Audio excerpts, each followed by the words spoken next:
Turkey's newly announced $6.5 billion expansion of its national air defense network known as the Steel Dome marks one of the most significant military investments in the country's recent history. On the surface, the announcement looks like just another defense procurement deal. But beneath it lies a complex geopolitical story involving shifting alliances, new regional threats, and Ankara's ambition to become a dominant military power that no longer depends on foreign protection. To understand the true implications of this project, we need to examine what Turkey fears, what it is preparing for, and how the Steel Dome fits into a much larger strategic vision. For years, Turkey has faced a growing challenge.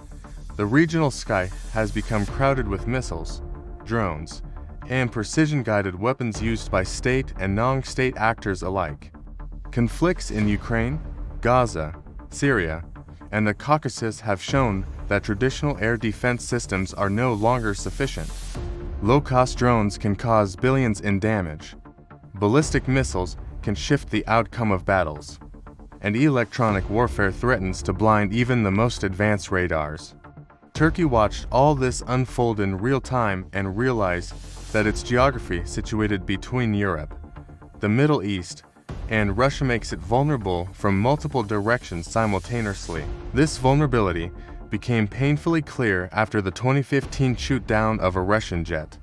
The incident triggered a wave of tensions with Moscow, exposing Turkey's limited layered air defense structure. A few years later, Ankara decided to purchase the Russian S-400 system, a move that damaged its relationship with NATO and resulted in Turkey being removed from the F-35 program. That moment became a turning point. Turkey concluded that relying on foreign defense systems, especially those controlled by allies with unpredictable political agendas, was a strategic weakness. It needed a fully independent, domestically produced air defense shield. Fast forward to today. The Steel Dome, unlike Israel's Iron Dome, which focuses on short-range rockets, the Steel Dome is designed as a layered network that covers everything from low-flying drones to high-altitude ballistic threats. The $6.5 billion contracts signed this week include long-range interceptors, AI-based radar systems, electronic warfare components, and a digital command architecture linking Army, Navy, and Air Force assets into one coordinated system. The real breakthrough is the integration of indigenous Turkish technologies such as the Cyper long-range missile system, which positions Turkey not just as a bearer of defense systems, but as a producer capable of exporting advanced air defense solutions. This investment reflects more than just military necessity. It reflects Turkey's evolving strategic doctrine. Ankara wants to become the uncontested military leader of the region, balancing between NATO and Eurasia while relying on no one. The Steel Dome strengthens Turkey's hand in negotiations with Washington, Brussels, and Moscow because it reduces the risk that foreign partners can pressure Turkey by restricting access to critical technology. Turkey has learned from the embargoes it faced in the past. A domestic system means domestic control. But another layer of the story is the regional environment. Turkey sees three major trends shaping the next decade: the proliferation of long-range precision weapons in the Middle East, the rise of drone swarms capable of overwhelming traditional interceptors, and the growing footprint of Russia and Iran in areas close to Turkish borders. The war in Ukraine, in particular, has demonstrated how essential it is to protect critical infrastructure from kamikaze drones and cruise missiles. Turkey understands that future wars may begin with massive air and drone assaults before ground forces even move.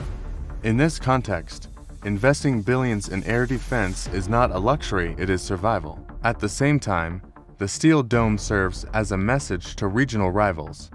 Turkey is involved in multiple theaters, from northern Syria to western Libya, from the Aegean to the Caucasus.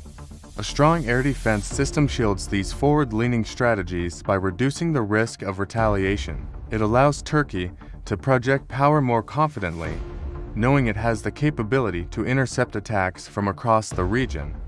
This is especially important as tensions with Greece continue, as Iran expands drone networks across its proxies, and as instability in Syria and Iraq persists.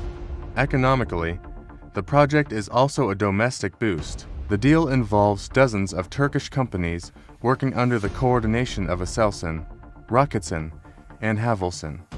The government hopes this will accelerate Turkey's defense industrial rise, similar to its drone evolution led by Baykar. If Turkey becomes a major exporter of advanced air defense technologies, it could reshape global defense markets, especially for countries that cannot afford Western systems or face restrictions from the United States and Europe. Internationally, the Steel Dome places Turkey in a delicate position. NATO welcomes any increase in allied air defense capabilities, especially as Europe faces growing threats from Russia. But Washington still views Turkey's independent military path with suspicion, concerned that Ankara may drift too far from Western influence. On the other hand, Russia observes Turkey's military modernization cautiously, while Moscow cooperates with Ankara in energy and regional diplomacy. It knows that a stronger Turkish air defense network complicates Russian influence in the Black Sea, Syria, and the South Caucasus. Ultimately, the Steel Dome represents a strategic declaration. Turkey intends to become a self-reliant power capable of defending its airspace against modern threats, projecting influence beyond its borders, and negotiating with world powers on equal terms.